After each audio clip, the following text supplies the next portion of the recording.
guys, welcome back to my channel. Today I'm going to be exploring the legends, tales, the general folklore surrounding Merlin, Arthur, and everything to do with the magical world of Arthurian legend. These stories are so close to my heart. I grew up truly believing in Arthur and Merlin and all the tales surrounding them, and honestly I still like to believe that long ago they truly existed. They also brought me and my partner closer because at the very beginning of our relationship we watched every single episode of the show Merlin. We even ended up calling our son Arthur, and I have a sword in the stone tattoo that I absolutely love.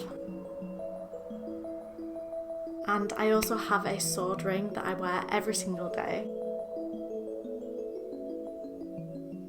So let's delve into the wonderful world of Arthurian folklore. Long ago in the misty isles of Britain, a great prophecy was whispered through the woods. A prophecy of a boy born of magic and destiny, a sword bound by spells, a kingdom forged by courage, and a king who would rise when the world needed him the most.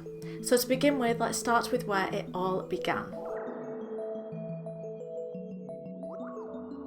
So the earliest whispers of King Arthur came from ancient stories told during the early medieval period, over 1,500 years ago. Back then, Arthur was not spoken of as a king, but as a brave war leader, defending Britain from invading forces after the fall of the Roman Empire.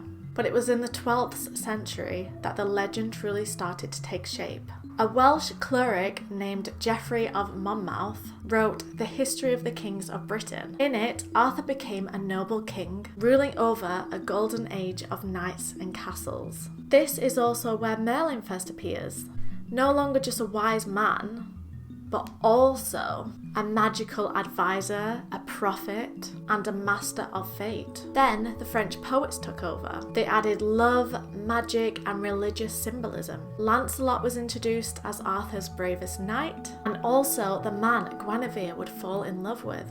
The search for the Holy Grail became a divine quest, and the Round Table, a circle where no one sat above another, symbolised chivalry, equality, and unity. And finally, in the 15th century, Sir Thomas Malory gathered all of these tales together into one epic story, and he called this Le Mort d'Arthur, meaning the death of Arthur. This is the version that most modern stories are built upon. So that is how the legend came to be what it is today and how the stories evolved over time. But now let's discuss Merlin himself, the tales surrounding him, the once and future king, and some more legendary characters and wonderful storylines. Starting off with Merlin, the enchanter of fate.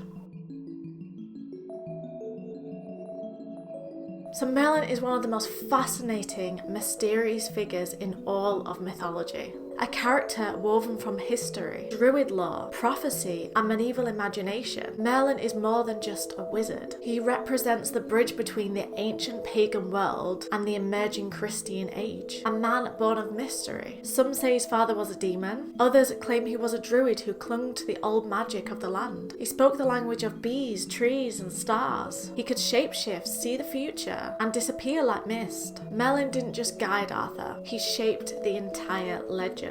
It was Merlin who helped Uther Pendragon, Arthur's father, fall in love with Igraine through magic, an act that resulted in Arthur's birth. It was Merlin who hid the child away, knowing destiny must take its course. And when Arthur came of age, it was Merlin who placed the sword in the stone and set enchantments around it that only the rightful king could break. Now let's discuss Arthur, the once and future king. Arthur is born the son of Uther Pendragon, the king of Britain, and Igraine, but his birth is surrounded by secrecy and magic. Merlin helps orchestrate Arthur's conception, and then takes the baby away shortly after birth to keep him safe from Uther's enemies. Merlin places Arthur in the care of a nobleman. Arthur grows up thinking he's just a regular boy. It's only when he pulls the sword from the stone that the truth of his royal bloodline is revealed. So, in the heart of Great Britain, beneath a grey winter sky, a great stone stood in the courtyard of a forgotten church. And embedded in that stone, gleaming with an otherworldly light, was a sword. Noblemen, warriors, and kings from across the land had tried, but none had been able to move it an inch. Time passed, seasons changed, and the sword remained, waiting. Then came a boy, young, humble, unassuming, raised in a foster home, unaware of his true bloodline. His name was Arthur. One day, whilst attending a jousting competition with his adopted brother, Arthur realised that he'd forgotten his sword. In a rush to retrieve one, he stumbled into the old courtyard and saw the sword in the stone. Not knowing its legend, he approached. He wrapped his fingers around the hilt, and with no struggle at all, the sword slid free. The wind hushed. The birds fell silent. Time itself seemed to pause, as if the land had been holding its breath. When Arthur pulled the sword from the stone,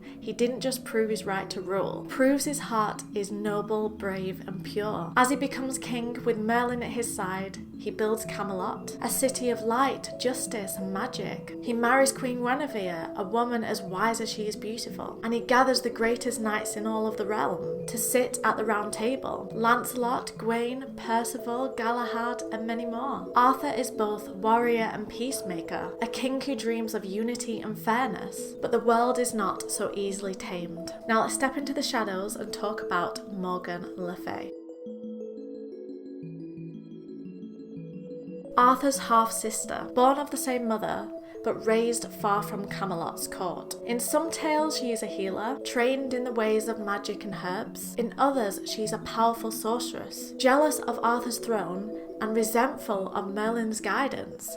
She walks the line between light and darkness, sometimes saving Arthur, sometimes seeking to destroy him. Morgan is complicated. She's been called a villain, a fairy queen, a goddess of fate, and a protector of the old ways. But what makes her powerful is that she cannot easily be defined. Now let's also discuss another downfall of Camelot, which was Lancelot and Guinevere. There's Lancelot, the bravest knight of them all. Guinevere, the queen who ruled beside Arthur. Their love is perhaps the most tragic part of the legend. They never meant to betray Arthur, but love isn't always logical. When their secret is revealed, Camelot begins to crumble. Lancelot flees, Guinevere is condemned, and the unity of the round table, so carefully built, starts to crumble. Now let's discuss Mordred. Sometimes he is a nephew of Arthur, sometimes he's Arthur's own son. He is born of deception. He is the shadow of Arthur, a dark mirror. Mordred rises when Camelot is weak. He seizes power and brings war to Camelot's door. At the Battle of Camelot, Mordred strikes Arthur with a mortal blow, but Arthur kills him in return. It is a bloody, tragic end to a once golden age. And yet, the story doesn't end there. Let's delve into how these tales are concluded, and how it will never end because the story isn't over yet. So, after the Battle of Camelot and Arthur is wounded, Arthur is carried away, wounded but not dead, to the Isle of Avalon. This is done by Morgan, his sister. A final act of love. She tends to his wounds and lays him to rest. His sword Excalibur is returned to the lake. A mysterious hand belonging to the Lady of the Lake rises from the water, catches the blade, and vanishes beneath the surface. The Lady of the Lake is another mysterious figure wrapped in mist and magic. She is a guardian of ancient power. It is she who gave Arthur the sword, and she who receives it again. So, why is Arthur the once and future king? Because he's not truly gone. The prophecy says that when Britain needs him the most, when the land is in danger and hope is lost, Arthur will return. He sleeps in Avalon, watched over by the queens and mist, and one day he will rise again.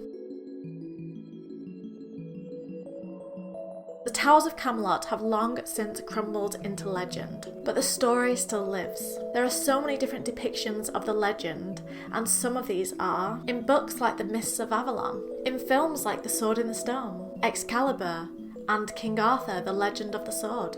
And of course in BBC's Merlin, a magical retelling that reimagines Merlin as a young servant, secretly protecting a prince that will one day become king. These stories remind us that Arthur isn't just a man, he is a symbol, a dream of what could be. So perhaps one day when the mists rise again and the old magic stirs, Arthur will return. But until then, if you enjoyed this deep delve into the Arthurian legend, please give this video a like, and hopefully I will see you in my next video. Bye!